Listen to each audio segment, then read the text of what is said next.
Hey, welcome everybody to this week's edition of Family by Design, and we're going to talk about evaluating core beliefs, a really important tool that you learn in your marriage to discover and maybe even unlock some frustration that could be happening between you and your spouse, but definitely to discover what's in you, what's in your spouse, why you believe like you believe, and really what makes you tick in this life. And I believe God's going to really reveal some things. So be blessed and encouraged as you hear this today.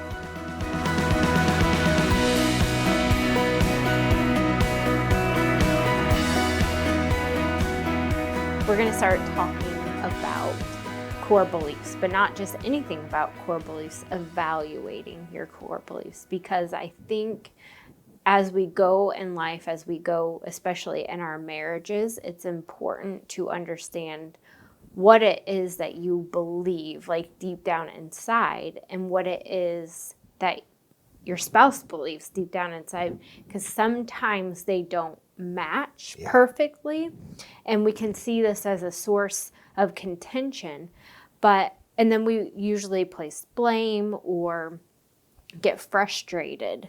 And when we actually go with a heart of seeking to understand why it is that our spouse believes the way that they believe, or why it is I believe the way that I believe, then a lot of people don't even know the answer to that.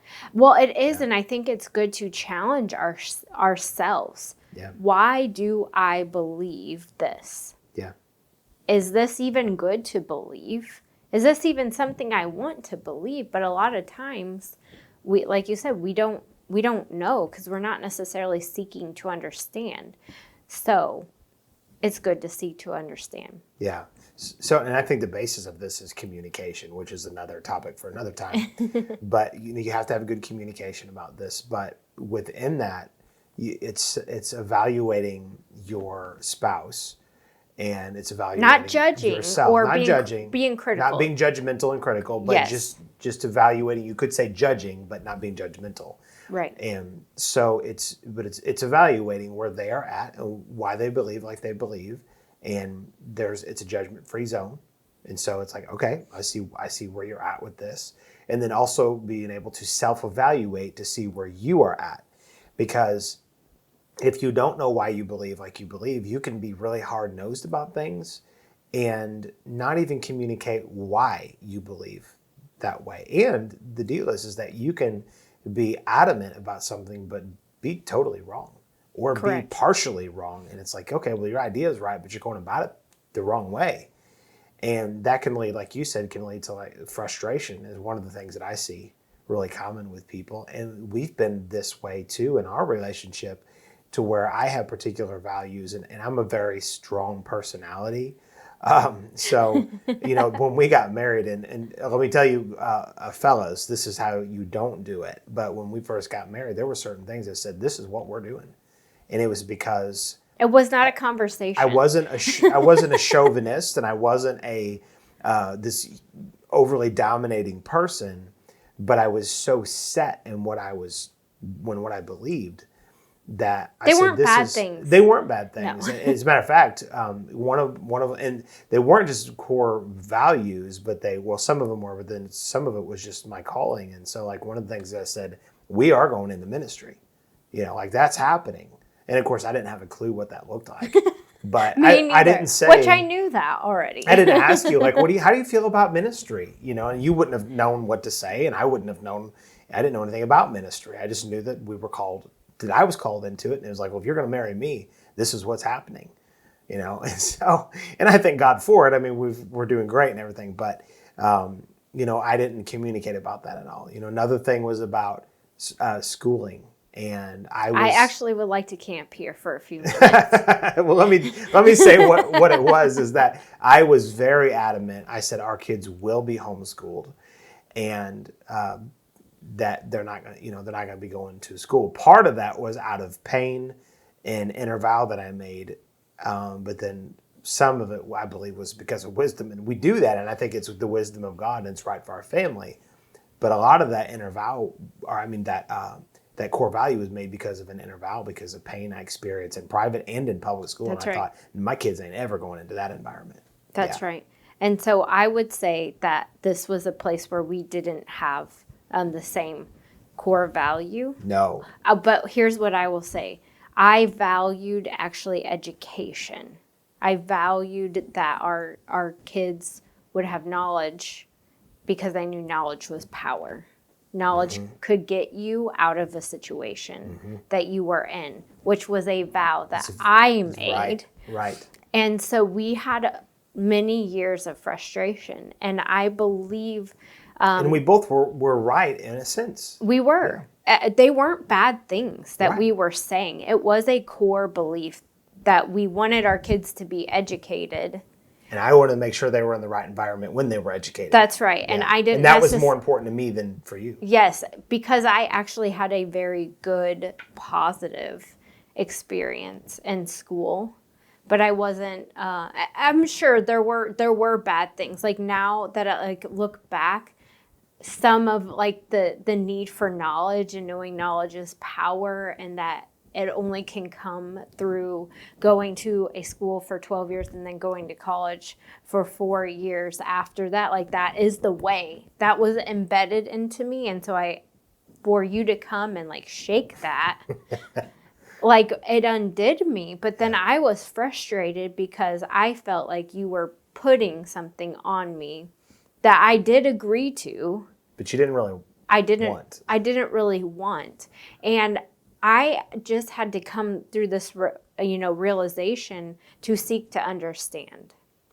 And it was kind of messy in the seeking to understand. But as like we've peeled back years and years and years of homeschooling now, I have that same core value. But it wasn't because you forced it on me, is because Maybe in the beginning. Yes, it was, but it was because I sought to understand. I sought to understand why I was thinking the way I was thinking, why I wanted what it is that I wanted for, even my kids, for our family, and then why was it that you wanted this? And I think as we've progressed in our relationship and developing our communication, that we've been able to have more conversation of like, this is how I feel, and you challenging me, and this is what I think, and you challenging me and what I think, to bring that forward, to see what it is that we actually wanted in our family as a core value, as something that was important for us. And so the important thing is that we seek to understand. We have to know there's something, there's things that we're seeing maybe in our spouse, things that we're seeing in ourselves, and we need to start asking why. Not why I don't want it this way, but why is it the way that it is? Why do they believe like they believe? Why do I believe like I believe? Yes, and is it the right thing? And is it actually the thing that we want? And is there pain associated with this? And if there is pain associated, have we been free or dealt with the pain? Yeah, so to give an example of that, going back to the schooling thing, I had in the private schools that I went to, I was involved in some good private schools. I was in, 3 or 4 different ones. One of them, I had a horrible experience. It was horrible. I was treated, and I won't go into the details on this particular platform, but I was treated very poorly. I mean, and to say it was an injustice, I mean, it was borderline abuse. It was horrible. And because I was the boy that hated school so much, it was like I told my parents, I'm like, and I'll say what it was, that they were, they stuck me in a corner and isolated me from all my friends. I couldn't eat lunch with them. I had to take the Bible and write out the longest Bible verses, I think, in the whole Bible. There was lots of punishment. They kept me, and only because I wasn't getting the grades that I should have gotten. And so they weren't trying to figure out what was going on inside of me. They just punished me and they isolated me and made me feel rejected. And I was already dealing with rejection. It was demonic. Looking back, I'm like, that was a demonic situation. And I don't hold it against those people. They're, whatever. But so that, and then being in public school was, my first day riding a bus, I had a kid, as soon as I was getting dropped off at home from the bus, I only rode the bus one day. And One day was enough. One day was enough. And when they dropped me off, this kid, and I knew him, I played t-ball with him or baseball with him when I was younger. He said, Kent Ward is a blankety blank blank blankety blank blanker. And I mean, he yelled it from the back of the bus to the front of the bus. And I already felt so uncomfortable being in that environment. And that was my freshman year of high school. That was the first time I went to high school. Went to public school, was in high school. And that was in the first week or two of going to school that I had to ride the bus. And when I got done, I said, I'll never ride that bus again. And I fought my parents on it, and maybe the only time I won, but they had mercy on me. And so then I got a ride to school there and back every time. The bus is not a good situation. No, it it's doesn't not. matter if you have a good bus driver, you have the best bus driver. Man, I survived riding the bus probably for years because I was Switzerland. I did not mingle. You're still kind of that way in life anyways. Let's be honest. I always thought the best about people. Yeah. And I stayed out of it.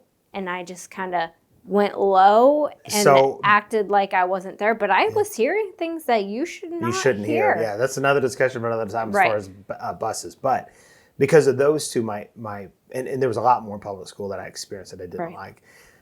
Because of those two things, I created in me a value that said that sending your kids, now this was not intentional, it was subconscious, but sending your kids to a school environment outside of the home is not good. And in a lot of instances, it's not good, but you can't base a value off of pain. You have to base a value off of what's true and what's right and what God's speaking to you. Because there could be home situations that are not good. Some home situations, and it's a relief for the kid to get out of the home. Right, yeah. right. Yeah, exactly. So, but in this case, we're dealing with adults that are making those decisions. That's right. But in an instance like that, so what we did is we took, and I made that value, that core belief based off of more out of pain than the wisdom of God. Now, with all that being said, I think us homeschooling our kids definitely was the wisdom of God. It was right for us, and we think it's great. We're glad we do it. It works well for our life, yada, yada, yada. But that was an example of I almost forced you into something. Like there wasn't any room for conversation. Like, what do you think about this? Because then you would have been like, well, if we, don't homeschool them, we can do X, Y, Z. And there was no conversation.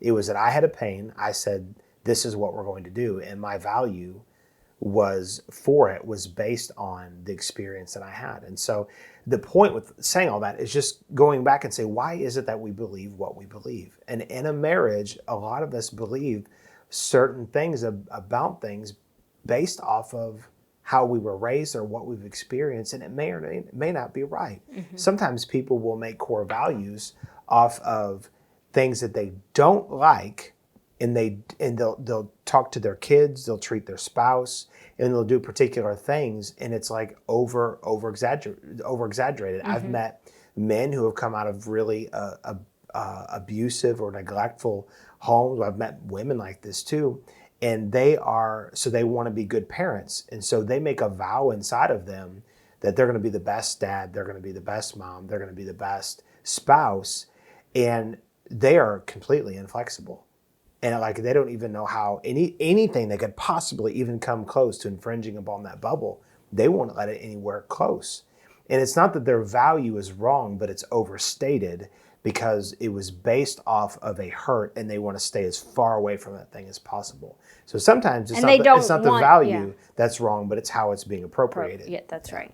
And it's so important that we take and don't be frustrated. You have to let go of frustration. Actually, that is a great place to start. If you're frustrated with something that you're seeing happen, then it's time to, like with what your spouse is believing, or with what you're believing but not seeing working out, because maybe everybody else isn't on board because they haven't had the same pain that you had. Yeah, I mean, that is right. actually the goal in life, is that your children don't have to experience the pain that you experience. Right. But sometimes because of that, it's like overwhelming, like you said, over exaggerated, and it becomes a burden Yes. for anybody else to try to carry with you, which then creates frustration. And I think it's also important, that's exactly right. And I think it's very important that we realize that core values are supposed to, they're supposed to feed into our life. They're not necessarily supposed to control our entire life. That's We right. have to allow the Holy Spirit to bring us into making decisions and making decisions properly. And it's not that our values don't guide us. They certainly do, but there's extenuating circumstances with different children, with different whatever that we're raising in different places we live and what have you, that like our core value, you don't have to fluctuate what you believe, but how it's appropriated oftentimes is. And so a great way to look at this, all right, is with schooling, with higher education, and raising kids. So if you have a core value that says, I will never send my kid to a college, I couldn't blame you, to be honest with you, because most of colleges are rotten and they're indoctrination centers, but they're not all bad. Right. All right, some of them, there's some great universities. And if you have a value system that college is bad, well, what if God has placed in your midst a child that is called to be a lawyer? I mean, it's destined in their life. And you are so set against college that you wouldn't possibly seek out anything concerning getting that kid an education, because you're not going to learn how to be a lawyer at a Bible college. Right. Not going to happen. You have to go to law school to do that. That's you have to go to just whatever pre-law, I don't know what they call it, and then, law school. And so you could, because of a value system that you have, which our colleges are rotten, you're basically right. If you have that value system, go and do some research, and most schools are rotten to the core. However, they're not all rotten. But if you hold that value system, you could cause your kid to either struggle and delay the call in their life or miss the call in their life altogether. Or get them to completely go, and there's a wedge between you because they say, I'm going to do this with or without your help. And they're hearing the Lord. And they go and do it without your help. Yeah. And now there's friction. And so you created a value based off of a fear and not based That's right. off of the wisdom of God. And the same thing, like especially with, and I had to let some of this go too, because I was raised in, to where I worked with my hands, and I was raised in an upholstery shop. And with that came a lot of just very good with my hands. I'm very skilled. I can do all kinds of stuff. And because of that, I wanted my kids to have some of those same skills. And I had to let go and realize that my kids I didn't want them to be upholsterers. There's not a ton of money in it anyways. And so I didn't want them to do that, but I wanted them to possess some of those skills. And I had to come to a place to let go and be like, you know what? If the Lord is wanting them to learn things with their hands, then the Lord will be able to work that out. And I'm not gonna hold to something and try to fit every one of my kids in that mold. That's right. Because I can tell you, out of all 4 of our boys, only 2 of them potentially could fit into that mold.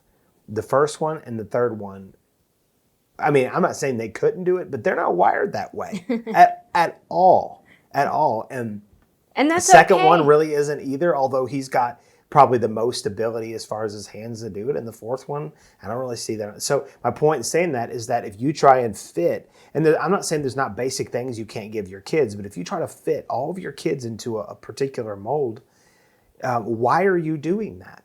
Why are you doing that? That's really the question. Why do you have that value system for your kids? Why do you believe the way that you believe? Yes. And start asking yourself that question. And when you can evaluate and you get yourself to the place where you started asking, why am I thinking this way? Why am I doing these things? Why do I feel the need to force that upon other people? Mm-hmm. Why do I think that other people aren't right whenever they're not doing the thing that it is that I think that they should be doing? That's right.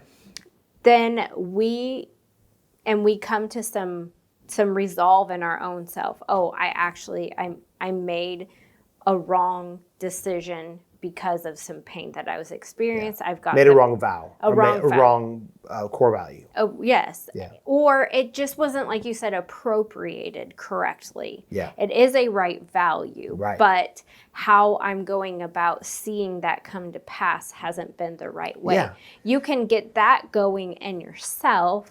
Then I believe you can open the door to conversation with your spouse, with leading by saying, I started asking myself why I was doing this, and here's what I found out, and I apologize for doing this. And sometimes when you lead in that way with bringing up things that you found in yourself to not be right and you want to bring correction to, and you're open and vulnerable and talking about it with your spouse, that then all of a sudden that opens the door for them to start asking the same questions, for them to start going down that path. So you don't have to say to them, I don't think you're thinking right here, and you're forcing other people to do this.